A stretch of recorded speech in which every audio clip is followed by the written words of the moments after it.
The local music scene is young and vibrant. Musicians such as the Sam Willows, Sugar Shay, and Gentlebones have made it onto locally recognized charts such as Spotify.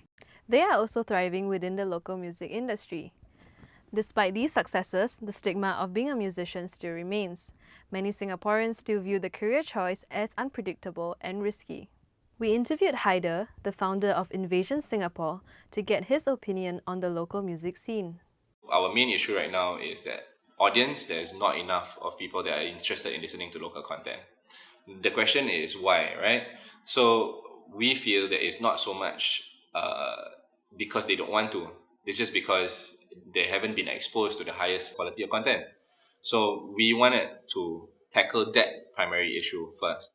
In fact, an interview conducted in 2015 found that many local musicians had normal day jobs despite their love for music.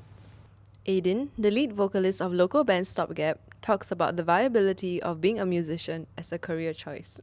If you're talking about a musician in general, if you want to play covers, you want to be a sessionist, like it's completely viable. You can get by, you can survive. But if you are talking about purely original music, it's pretty tough because number one, you don't have enough audience. Number two, audience doesn't really buy music. The main way you earn money as a musician nowadays is through basically live performance. So a lot of people are moving away from even like album formats, moving into single formats because having music in a recorded form is just not monetizable enough nowadays. Si Kai Cheng, a local singer-songwriter, talks about another common challenge that new musicians face and opportunities offered by social media. It's definitely not easy as an independent artist. I think new musicians in Singapore, they face the challenge of getting their name out there. But nowadays there's social media platforms, there's Facebook, YouTube. They should do more covers. They should get out there and probably gig a bit so that people will know them. At this digital era, it's very important to have a digital blueprint. Like people know where to find you, where to hear you, listen to your music.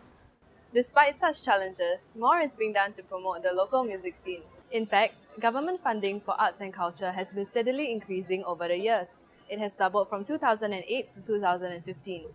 Furthermore, organizations such as Invasion Singapore are promoting the local music industry.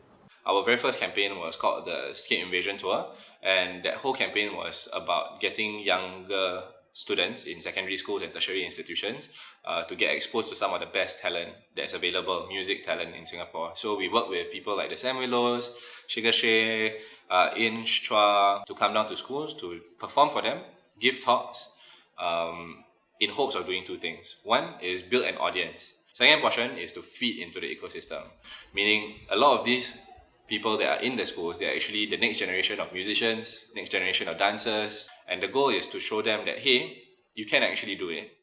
Indeed, these efforts have been generating interest for the local art scene, with enrollment in degree-level courses increasing by approximately 40% from 2010 to 2015.